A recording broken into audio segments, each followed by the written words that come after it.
Hey, this is Dave Pryor for Leading Agile Soundnotes. At Agile2017, we're doing interviews all week long, so if you can't make it to the conference, you still get a sense of what's going on. A lot of these interviews are going out live. Some of them are going to be posted later on. Right now, we're going to talk with Johanna Rothman about some of the stuff she's working on. Johanna, thank you for being here. Thank you. So, you write a lot of books. I do. And you wrote a new book. I did. And I have the title written down. Create your successful Agile project, collaborate, measure, estimate, and deliver. Yes. Okay. So what does the book focus on? So the book is about how you can use all the principles of Agile and not be stuck on one particular framework or approach. Okay. In all of my work with my clients, they like, a lot of them love the 2-week iterations of Scrum. That's great, but they don't work on just one project. They have support work. They're still working on another project because their managers are not managing the project portfolio. I mean, they have interruptions for requests. They cannot manage, they cannot commit to work because they don't know what they're actually going to do for 2 weeks. Okay. So they should use a Kanban board inside a 2-week cadence of planning. Okay. So when go ahead. How would that work? I mean, you're talking about a 2-week iteration. When I think of Kanban, it's all about continuous flow. Yeah. But if we're talking about a sprint, it's got an end. So how does this work? So you, instead of iterations, you go to cadences. Okay. So you have a cadence of planning, right? You plan every 2 weeks. You still have hopefully a roadmap. And hopefully it's longer than a 2-week roadmap, because a 2-week roadmap is a backlog, right? Yeah, it is scary. And then you understand your strategic intent for the project that you're working on. But the problem is, if you have all these interruptions, if you have support problems, if you have, please can you respond to this proposal or something like that, you need to accommodate that work. So I may be going way off track. That's okay. Because I've been doing a lot of research on this recently because of a talk I have to give soon. A digital agency. Yeah. What we used to call web shops. They have teams where there's 13 different clients. You're working on 10 different projects at once. There's the start-stop thing all the time. Right. Can this help them? Yes. Okay. Those are exactly the kinds of people. I see it in IT shops where they're doing support for previous products, and then they're still supposed to work on this project. If you have to wait for a customer, right, because you're a web shop, an agency, well, right? yeah. We call them web shops, but the young kids today call them digital agencies. Okay, fine. So you're in an agency, and you do a bunch of work for client A, and then you're waiting for their feedback, right? And they would like to give you feedback in the moment, but they have to try it, they have to experiment. People and, so they're not going to get back to you for at least 2 days. You're not going to twiddle your thumbs, you're going to start another project. Or go back to client B, who you worked on before. So this is exactly the right thing for them. Because you cannot always do continuous flow, but you can have flow, and then if you have a cadence of planning, then you can figure out what to do, and especially a cadence of retrospectives. Yeah, I was going to get there, but I wanted to stick with planning for a second. So if I'm with a team that's working this way, would I be planning a sprint if I'm on 5 projects, stuff from all 5 projects in my cadence? You call it a cadence backlog? What do you call the backlog there? So it's a backlog. I mean, just call it a backlog. Am I going to bring all the work I'm expecting to do in the next 2-week cycle, put that in the backlog kind of mashed up together, or am I going to keep all the separate backlogs and just jump from one to the other when I need work? So I like it when the team says, we're going to work on all this stuff in our backlog. Right, so it might be client A, client B, client C, support for product D, support for product F. Make all the work visible. And then as best you can for the next 2 weeks. Right, and if you cannot really plan for 2 weeks, you should really go to Kanban and just do continuous flow. But if you can plan for the next 2 weeks and you have milestones for the given kinds of different projects, why not use a cadence of planning that actually works? But Johanna, they have to become totally agile. Why? I don't know. Yeah, yeah. And I actually think that this is more agile than trying to say, you can only work on this product for this team. Right, we're flowing work It's a little through the team. prescriptive for those Yeah, I kinds think of so. agencies, yeah. Yeah. Okay. So I really like a stable team, right? Keep a stable team together. That was one of the things I was going to ask you. So that is important. You do need a stable team so they can get to a performing state. Right. Right, because they have to learn to trust each other. They have to learn how to have safety with each other. Yeah. Okay. Now, do you think it's important for teams to do retrospectives? Oh, yes. Oh, yes. Oh, yes. How often can I say this? Yes. I tell in my classes, like, this is the only thing in this CSM class you cannot violate. Right. The one thing you have to do is you have to do retrospectives, and if you skip that, you've walked away from Agile entirely. So, I don't tell people that, but I say. Well, they're not inspecting and adapting at the team level. Right. What do you? Right. So in the meetings chapter in the book, the first thing I talk about is a retrospective. I don't talk about planning first, or God forbid the stand-ups. Right. Okay. I don't even. Well, we'll get to that. Yeah, we'll get to stand-ups in a minute. But if you don't do a retrospective, then you're not doing anything like Agile. Yeah. You might be doing iterative and incremental, but you don't have the Agile mindset. You don't have the values. You don't have the principles. So, is it fair to say that it would not be, in your opinion, not be a sound practice to say, we'll do a retrospective at the end of the project or the end of the phase?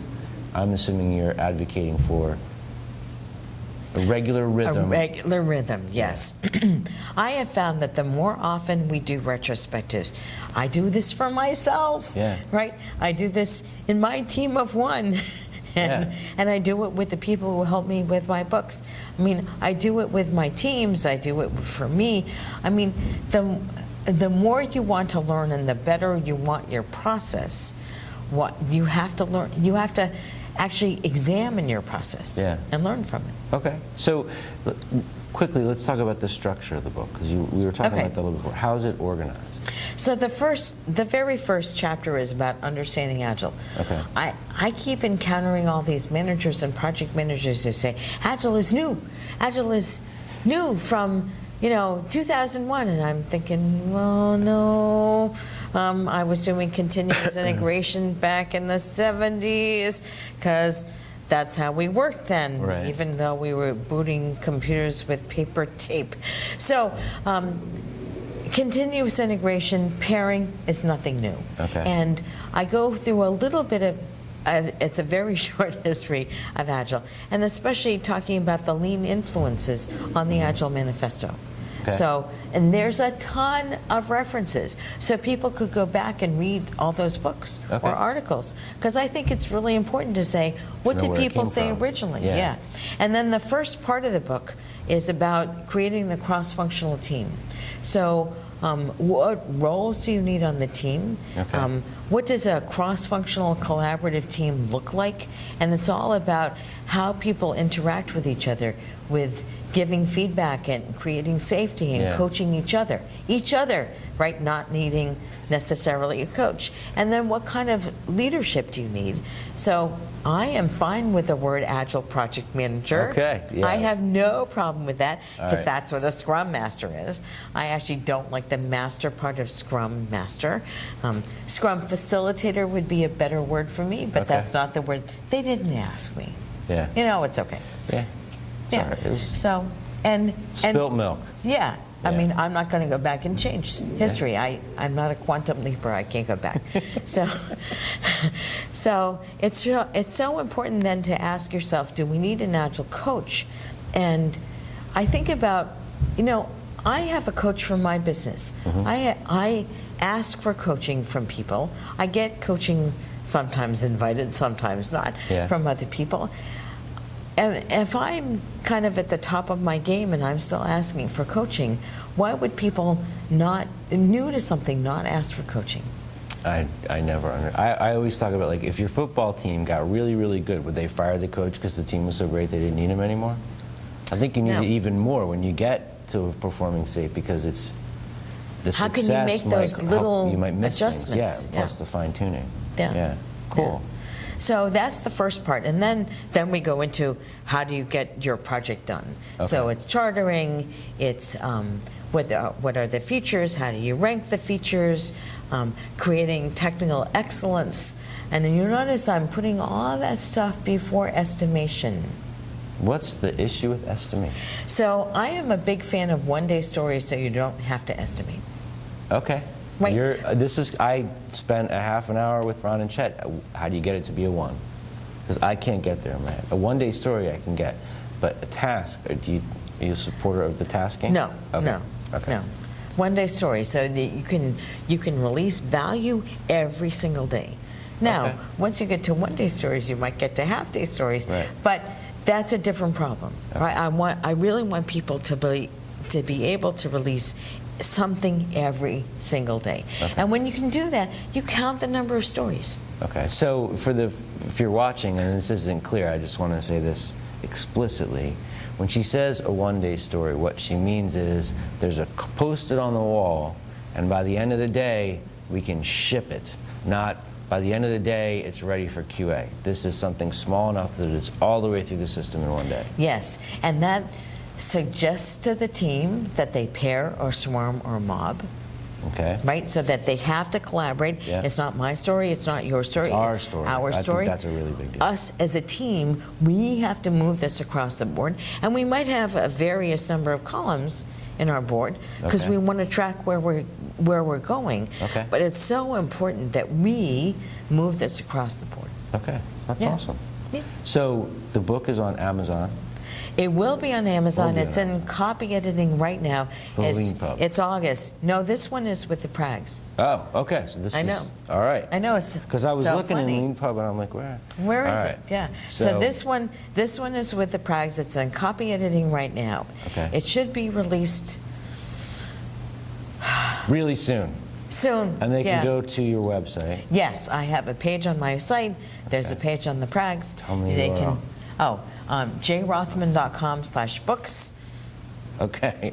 And Just- so you write, we're going to go, this is a clunky segue into the next topic. So when I was preparing for the interview, one of the things I was thinking about was every single time we talk at this conference, you have a new book. And you blog a lot. I do. And you're also writing fiction now. I am. And I work with a lot of people who are like, I should write, I can't write, I don't have time to write. You write a lot. I do. So I wanted to ask you about your writing practices. How did you get to the point where you're writing as much as you do? And what are some things you do to keep going like that, keep that cadence up? So you're going to laugh because it's all about Agile. I only write for a 15-minute block. Okay. So I have ideas. In the notes application on my iPad, I have little bits of, things I want to remember, things I'm thinking about.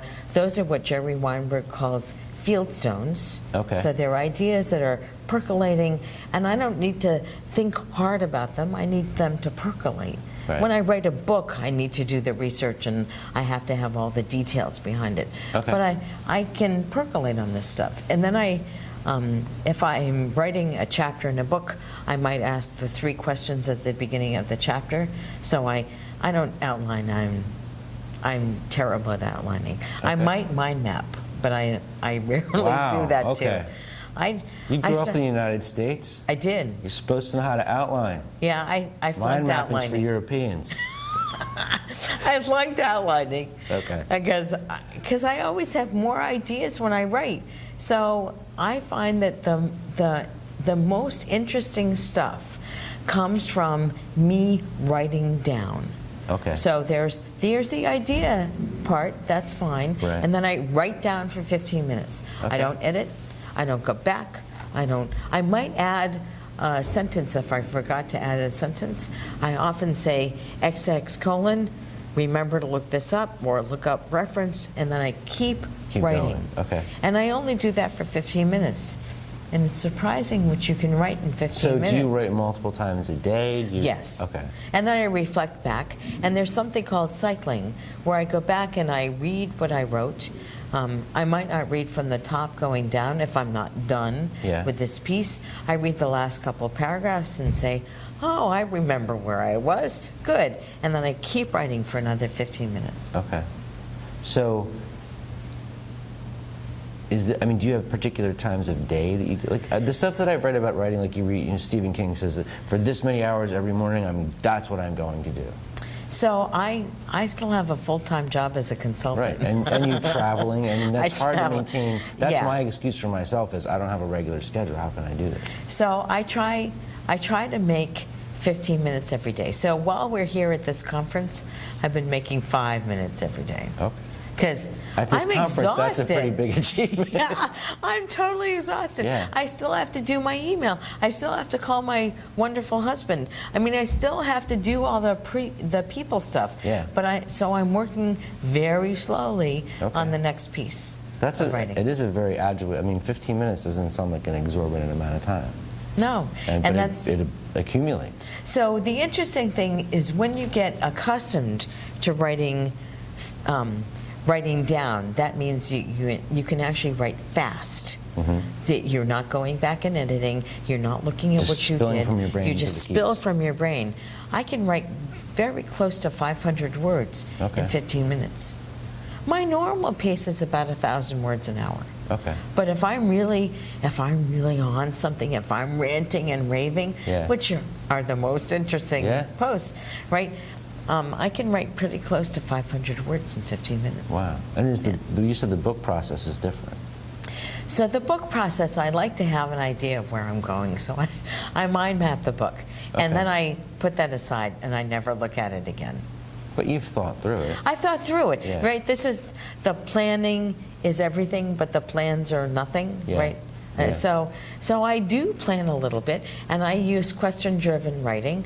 I have 3 questions at the top What of are the every 3 chapter. Well, whatever Oh, you chapter decide it what is. they are, Yeah. okay. So for the leadership chapter in the Create Your Successful Agile project book, I said, what do people need to know about servant leadership? Why am I Okay. talking about servant leadership?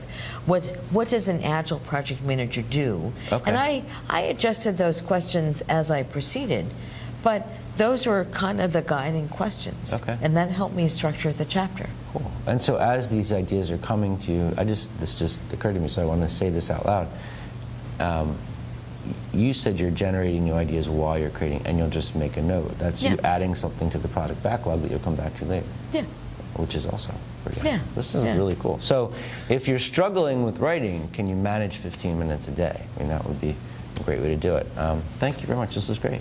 Thank you. And good luck. So the new book, you can go to youre.com. Yep. Be out very soon, and it is called Create Your Successful Agile Project. Collaborate, measure, estimate, and deliver.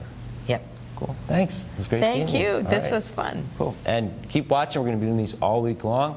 There's another interview that you should check out with Johanna and Mike Griffiths on the new Agile standard, The Agile Practice Guide. Agile Practice Guide, sorry, Yeah. that is coming out very soon from the Agile Alliance and PMI together. So that's pretty cool too. It is. Yeah. All right. Thanks. Thank you.